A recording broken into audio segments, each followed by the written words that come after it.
raises her walking stick, her eyes locking with the shadowy figure partially hidden in the trees. The silence of the forest weighs heavily on them. The figure slowly steps into the light, revealing a tall, cloaked form with intricate markings across its face. It speaks, its voice like a distant echo. You should not be here, child. The figure gestures toward the trees, whispering softly. This forest is not for the living. It consumes everything. Nkiru takes a cautious step forward, gripping her stick tightly. I'm not afraid. She replies. The figure's expression softens, almost in sorrow. They all say that at first. As quickly as the figure appeared, it begins to fade into the shadows of the forest.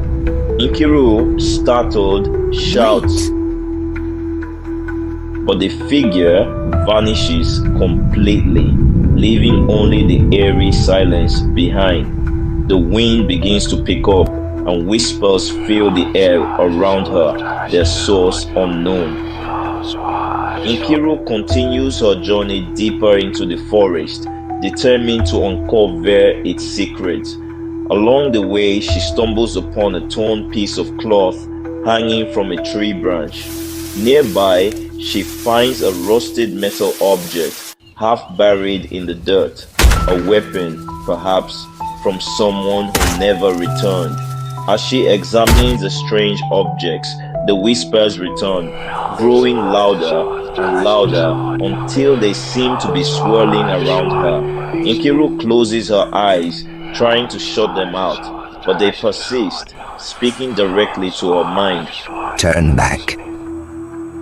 They warn, but Nkiru, ever brave, ignores the voices and presses on. Suddenly, the whispers cease, replaced by the sound of heavy footsteps approaching from behind. Nkiru spins around, heart racing, only to see a looming shadow moving between the trees. It stops just out of sight, its presence felt but unseen, and then vanishes as quickly as it came, leaving Nkiru in a state of confusion. Emerging from the thick of the forest, Nkiru reaches a clearing where a small stone structure stands, ancient and overgrown with vines. Strange carvings cover its surface, glowing faintly as if beckoning her closer. Hesitant yet curious, Nkiru reaches out to touch the stone. As soon as her fingers touch the carvings, the ground beneath her trembles. The whispers return, this time louder and more coherent, as if the forest itself is speaking to her. The carvings glow brighter, and the air around her hums with a strange energy. Nkiru steps back, her heart pounding as she watches the structure pulsate with light. She whispers to herself, What is this place? Nkiru takes a deep breath, gathers her courage, and presses on deeper into the forest. The light from the pulsating stone fades behind her as she walks, but the energy she felt earlier lingers in the air. The dense trees loom overhead, their branches casting intricate patterns on the ground, and the forest grows darker with every step. Nkiru tightens her grip on her walking stick, her senses alert to every sound.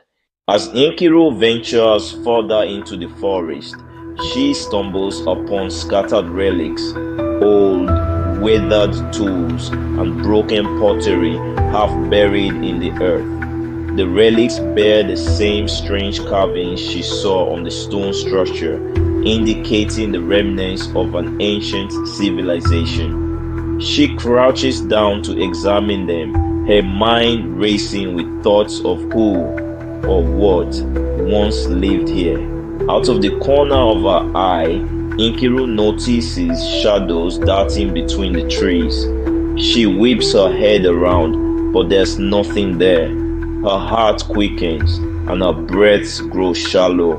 The forest feels alive, and the shadows seem to follow her, watching her every move. She tries to shake off the uneasy feeling, but the sense of being observed remains. Enkiru comes across an old campsite, long abandoned. The remains of a torn tent and rusted cooking utensils litter the ground.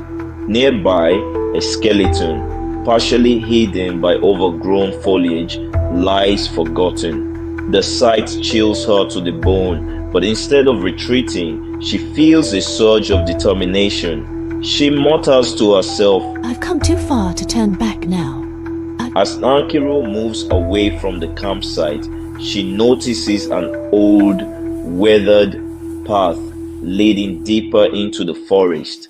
The path is lined with large stones, some of them cracked and overgrown with moss, but the route is unmistakable.